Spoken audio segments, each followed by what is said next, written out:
Jimmy Nicholas, best known for playing Chief Hawkins on Chicago Fire, coming back to our city for EpicCons March 22nd through 24th. Jimmy, it's great to see you. Thank you so much for your time today. Yes, good to be here. It's good to see you again. You two as well too. Let's move back so we can see a little bit of the sweatshirt. I mean, you are I on brand right know, now. I know, very, very Chicago. I'm gonna get Chicago tattooed on me, just so I know I'm branded by the city. Yeah, exactly. We're so excited that you're coming back. Is this going to be your first con experience? So we did a con over the summer, like a pop-up one of all of a bunch of One Chicago veterans and some veterans from some other shows. So this will be my second. But it's definitely a newer thing for me for sure. But a wonderful experience. So yeah, second convention. Second convention. Let's mention some of the other people: Sophia Bush, Ian Somerhalder, Colton Hayes, Kat Graham, Tyler Posey, Kellen Luntz, Tori DeVito. A lot of Teen Wolf, a lot of Twilight, a lot of One Chicago actors. So this is a great time if you're a fan of any of those people. Make sure you get those tickets. Well, it's actually really funny too, because they were like, "We're coming back to Chicago. We have no One Chicago people." Like, I mean, Sophia Bush is, she's done a bunch of things, so she's technically One Chicago. But they were like, "We're gonna be in Chicago. Do you want to come?" And I was like, "Yeah, I'll come." And then they were like, "You're just gonna be hanging out with all the vampires." And I was like, "I have no idea who any of those people are, but I will be there." And I don't know if the vampire people are quite ready for me. I'm a little bit of a wild one, so we'll see. My sisters were very excited. My sisters were very excited by all the people that were going to be there that aren't me. So I was like, "That's great. I'll be there too." They're like, we have your autograph. We have photos with you. We want to meet all the other people. Oh yeah, yeah, yeah. They're like, "We'll bring you lunch." I'm like, "Okay, I see where this is going. I see when I'm being used."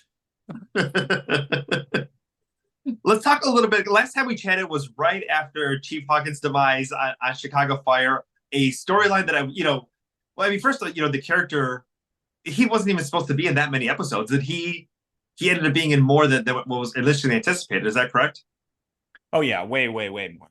It was supposed to be only two or three, and I think in general, I've said this before, but I think your first episode on any TV show, but especially in the Chicago Fire, Chicago PD, Chicago Med, like your first episode is kind of a callback of sorts. You have your audition to get the job, and then that first episode, how you show up at work, how good you are with everybody is a real callback of like, okay, how much are we going to actually use this actor? And some actors in their first episode do a wonderful job and are really loved, and so they get to finish their 3 episode arc, or they get, if you're lucky enough like I was to do many more, great. But there's plenty of people that when they show up for their first episode, even if they were planned to be there for 2 or 3 episodes, they'll pivot and rewrite, because it is a lot about how you show up to work. And also, you can learn a lot from watching someone self-tape for a role, but you learn something more about them when they show up in a workplace for 2 weeks. So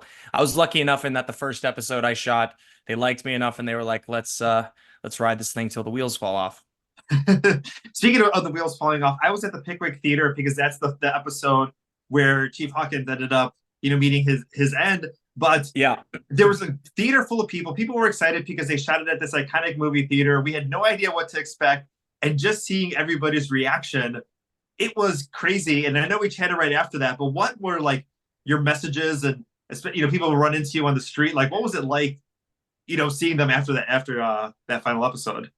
That very interesting experience. I mean, I can really only attribute it to, and this is, I think, something we all fantasize about in a weird way, but like it truly was like attending your own funeral, where like all of these people are like, you died, and that was and then writing like eulogies to this character and to you and saying all these lovely things about you. And you're like, did I actually die? Did I pass away? because it's like, and it was, overflowing, in so many ways. But in the months since, and now that we're over a year past it, I think what I get the most of anything is someone coming up to me in an airport or in the street and just saying like, we miss you, or I miss you, um, which I love and is such a testament to like the human condition, I think. Yeah. Like such a simple thing that so many people will say, like,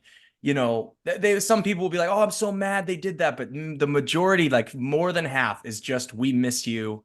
I miss you. And I love that. I think that's so simple and so wonderful. And that's how I feel towards the show. When I see it on TV, I'm like, oh, I miss you. I miss them.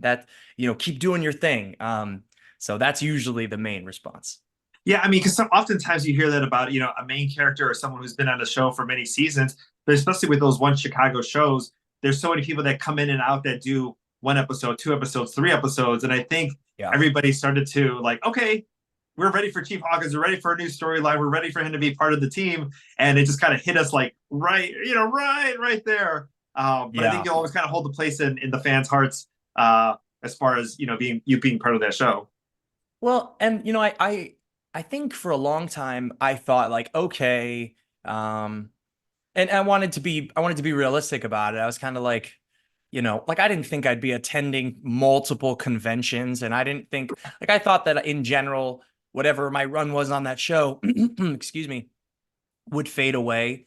And, it really hasn't. It's been so sweet that, fans still have questions, and how many people still, in different countries will discover the storyline or will stream it and catch up to it and, send me messages. And then, but I think about like Jeffrey Dean Morgan in the first season of Grey's Anatomy, like, or I don't remember if it was the first, second, or third, but he had a short run on Grey's Anatomy that was really, really potent.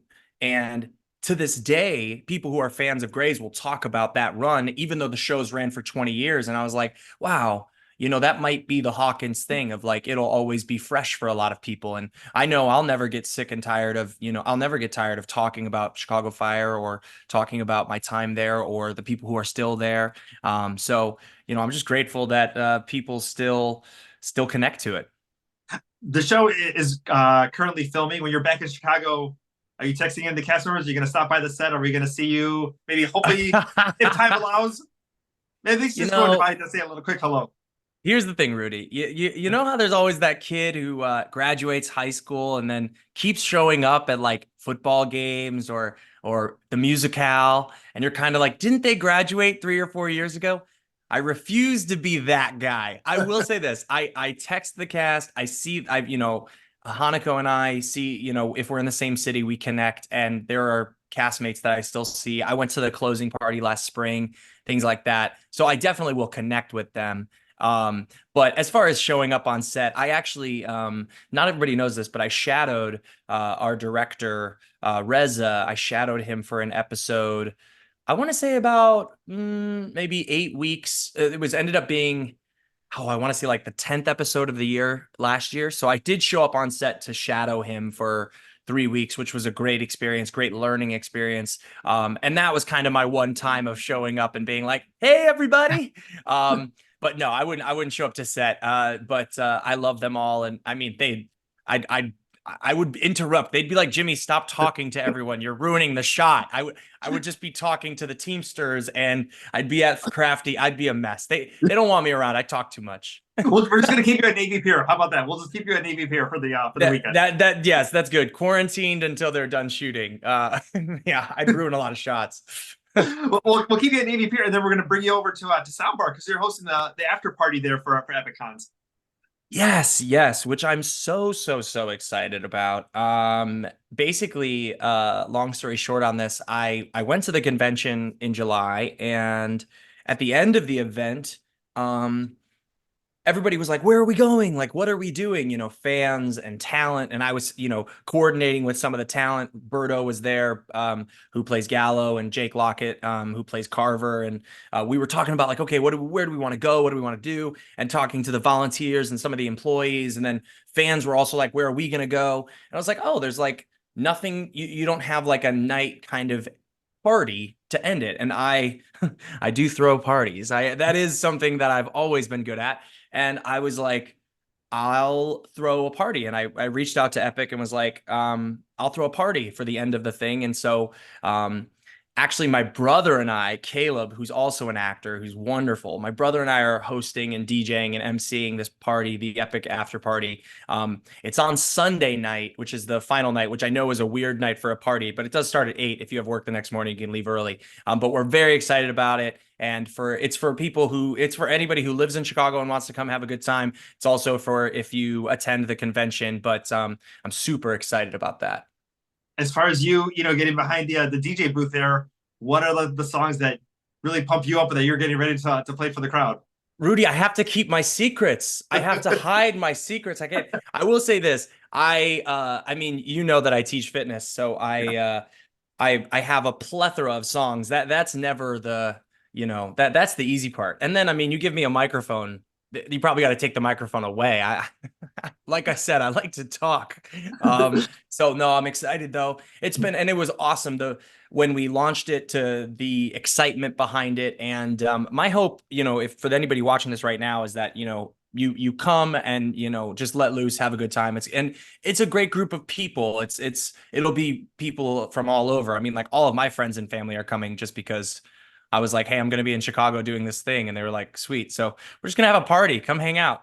Yeah, no, I mean, I've taken your fitness classes at Barry's, and the playlist is always like new stuff that I'm like, oh, I got to ask him what artist this is, and also songs that I want to scream at the top of my lungs because it's my definitely my workout jam. So you play a wonderful mix of songs there. It's like, only imagine when you're in that club environment, just how awesome that's going to be. Yeah, it's going to be a fun time. You're also doing a stage production right now. Tell me a little bit about that, and could we possibly see more of that in your future? Yeah. So, so 5 years ago, I was in Pittsburgh, doing a reading of a new musical called Perfect Mate, but pretty close before COVID. And, it was a wonderful musical. There's actually a whole story about, I got hit by a car while I was here doing this musical. There's a whole nother story. I was like walking in a crosswalk, got hit by a car. Not fun times, but got hit by the car, still did the musical, which is an amazing story that I feel like I've told too many times. But all that is to say, the musical was fantastic. And the writers, Dave Rossmer, Dan Lipton, both I immediately fell in love with their writing, and I've actually done now 3 or 4 musicals of theirs since we did that reading. And once you survive a car accident like that and then continue to do the show, those writers are like, he's a robot and we will always hire him. So it was like my hack to get more jobs. They were like, this guy, he always will come to work. So it was the sort of thing where we did it. It was wonderful. It was just a reading for about 150 people. And I always knew that the theater that did it here, Pittsburgh CLO, was very fond of it. And we'd been waiting for the right opportunity, and then got the word in November that we were doing it here and that I was going to get to come and do it. And it's actually been twofold because it's a world premiere musical. So not only has it been putting it up for audiences, but really it's a workshop. It's about continuing to make the musical better so that it can continue to go on to bigger and better things. And it's been amazing. The show is so funny. I get to play basically this robot that's designed to be the perfect mate or the perfect lover. And it's a comedy. It's a great date show, and we've had a really fun run here. So, but yeah, definitely the stage is. I always say that it's a good year when I get to do a TV film project in a year, and I get to do a run of a show on stage. So I like to be the Hugh Jackman back and forth. So it's been really fulfilling. That's awesome. Well, hopefully, much success to that show there in Pittsburgh. And if it tours, hopefully it'll make a stop here in Chicagoland. Yes, absolutely. I would love that. I would love that. Awesome. Well, Jimmy, thank you so much for your time today. EpicCons.com is where you can go ahead and go for tickets. There's also going to be photo ops and autographs. You can go ahead and purchase those on the website as well, too. And of course, the after party at Soundbar hosted by Jimmy and his brother. Jimmy, thank you so much for your time today, and we will see you in Chicago very, very soon. Rudy, I'm going to throw in one thing here, too, just so it's for fun. So if anybody listening to this or watching this, if you want a ticket to the after party, we'll say 10 people.